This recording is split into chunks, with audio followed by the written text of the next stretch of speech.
এখন আপনারা হয়তো বলতে পারেন হুজুর আমরা তো পড়ি, পড়ার কথা বলা হয়েছে, এই জন্য আমরা বাংলা পড়ি, ইংরেজি পড়ি, সমাজ বিজ্ঞান সব পড়ি। আমরা তো পড়ি না এ কথা বলা যাবে না, আমরা পড়ি। কিন্তু আপনি কি পড়েন এটা আমার আল্লাহ রব্বুল আলামিন জানায় দিয়েছেন। ইকরা পড়ো বিসমি রাব্বিকাল্লাযী খালাক, যিনি তোমাকে সৃষ্টি করেছে তার নামে পড়ো। তার মানে তিনি যেটা নাজিল করেছেন, এই নাজিল করা যেই কিতাব, এই কিতাবের নাম হলো কোরআন। সুতরাং কোরআন ব্যতীত অন্য কোন কিতাব যদি কেউ পড়ে তাহলে ওই ব্যক্তি সফল হতে পারবে না। আর কোরআন যে ব্যক্তি পড়বে আল্লাহর কসম ওই ব্যক্তি দুনিয়া আখিরাত উভয় জাহানে সফল হয়ে যাবে। এজন্য আমাকে ওই কোরআন পড়তে হবে যেই কোরআন আমার নামাজের মধ্যে প্রয়োজন। নামাজ যদি কেউ না পড়ে তাহলে আল্লাহর কাছে আর সে হিসাব দিতে পারবে না। আউয়ালু মা ইউহাসাবু বিহিল আবদু ইয়াউমাল কিয়ামাতিস সালাহ। কিয়ামতের ময়দানে মানুষ যখন আল্লাহর সামনে দাঁড়াবে, দাঁড়াবে না? কথা কয় না। আপনি কি মনে করেন পলায় থাকবেন? কোন জায়গায় থাকবেন?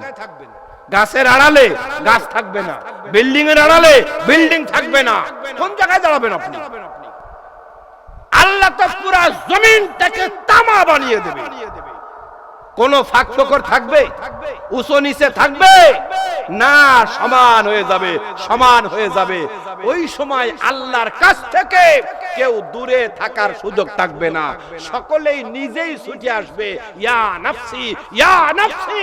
এই চিল্লাইতে চিল্লাইতে মানুষগুলো আল্লাহর কাছে আসবে আর আরজ করবে, আল্লাহ আমার হিসাবটা আপনি নিয়ে নেন, যা হয় হোক, যা আছে কপালে, জাহান্নামে দিলেও দেন, জান্নাতে দিলেও দেন, অন্তত এখান থেকে বাঁচান।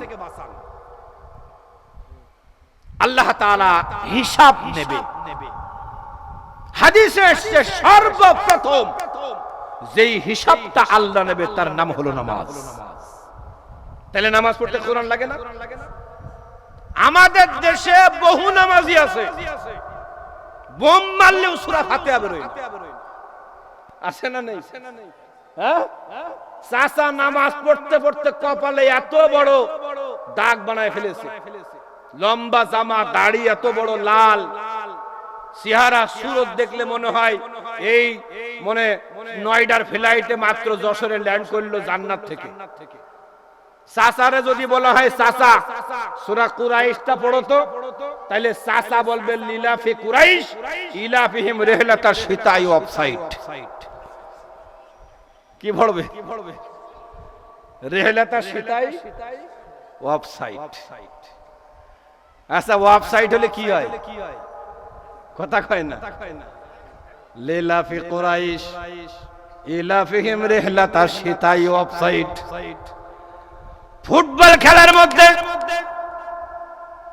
যদি কেউ অফসাইড করে ওই ব্যক্তিকে কার্ড দেখায় দেয়। কথা কোন ঠিক কিনা? কি কার্ড দেখায়? হলুদ কার্ড দেখায়। প্রথমে কি লাল কার্ড দেখায়? অফিসার করেন কেন? এত স্বৈরাচার কেন আপনারা? একবার ভুল করবে, দুইবার ভুল করবে, হলুদ কার্ড দেখাইতে থাকবে। তিনবারের মাথায় যদি কেউ ভুল করে ওই ব্যক্তিকে কোন কার্ড দেখাবে? আরো জোরে বলেন। তাহলে আপনি বলতেছেন লিলাফি কুরাইশ ইলাফিহিম রিহলাতাশ শিতাই ওয়াবসাইট। ওয়েবসাইট দিয়ে আপনি প্রথম নামাজ পড়লেন, হলুদ কার্ড দেখায় দিল। দ্বিতীয়বার নামাজ পড়লেন, হলুদ কার্ড দেখায় দিল। তৃতীয়বার যদি ওয়েবসাইট দিয়ে নামাজ পড়েন ফেরেশতা আপনাকে লাল কার্ড দেখায় দেবে। কথা বলেন ঠিক কিনা? লাল কার্ড মানে হলো আউট অফ মাঠ। লাল কার্ড মানে কি? আউট অফ মাঠ। তার মানে তোমার নামাজ আর লাগবে না, তুমি বাড়ি যেয়ে জোন খাড়োকে যাও। কথা কোন ঠিক কিনা? আচ্ছা, এই ব্যক্তি এই যে সহি শুদ্ধতা আদায় না করে কোরআন পড়লো, নামাজ পড়লো, এই ভুল করে নামাজ পড়ার কারণে তার নামাজ আল্লাহর দরবারে কবুল হয় না। অথচ নামাজ পড়তে পড়তে পড়তে পড়তে একেবারে গিরে গাঁটটা সব ফুলায় ফেলেছে। আল্লাহর কসম, এই কোরআন যদি শুদ্ধতার সাথে তেলাওয়াত করতে মুসলমানের বাচ্চা না পারে, ওই ব্যক্তির নামাজ হবে না, রোজা হবে না, হজ হবে না, যাকাত হবে না, জিকির হবে না, কিচ্ছু হবে না, সব নয়। এই জন্য আল্লাহ বলছে, তুমি মানুষ সৃষ্টি করার আগে আমি কোরআনের ইলমের কথা তোমাকে বলেছি। কিন্তু আজকে আমরা সেই কোরআনের ইলম নিতে পারি না, ঠিক কিনা বলেন? আল্লাহ তাআলা আমাদেরকে মাফ করে দিন, বলি আমিন। আরো জোরে বলি আমিন। কিন্তু শিক্ষা করা লাগবে না? লাগবে কি লাগবে না? এই যে বেতের নামাজ এশার সময় পড়ছি না আমরা 3 রাকাত, লাস্টের রাকাতে সূরা মিলানোর পরে কি পড়ি? দোয়া কুনুত। এই দোয়া কুনুত অনেকেই জানে না, এখনো পর্যন্ত ওই 3 কুল দিয়ে চালাই যাচ্ছে। আছে না নাই?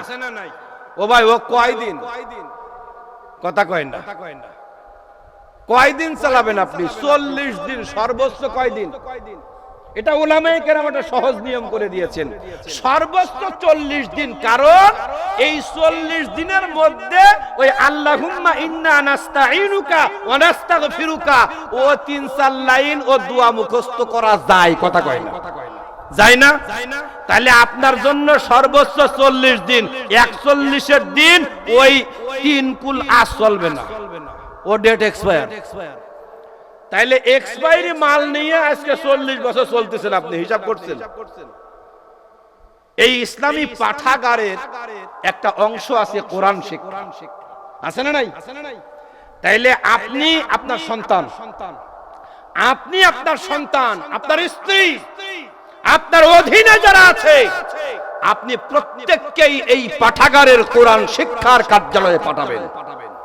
যদি আপনি কোরআন শিক্ষারত অবস্থায় এই 3 কুল দিয়ে চালায় দেন, আল্লাহ মাফ করবে।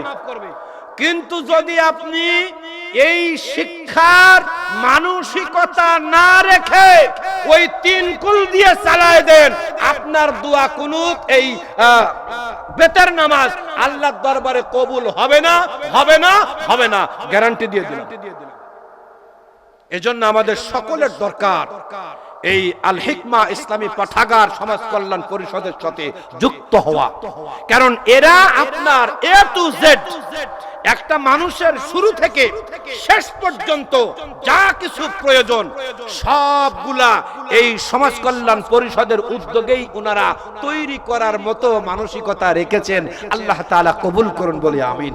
এজন্য আমাদের সকলকেই এর সাথে জড়িত থাকতে হবে।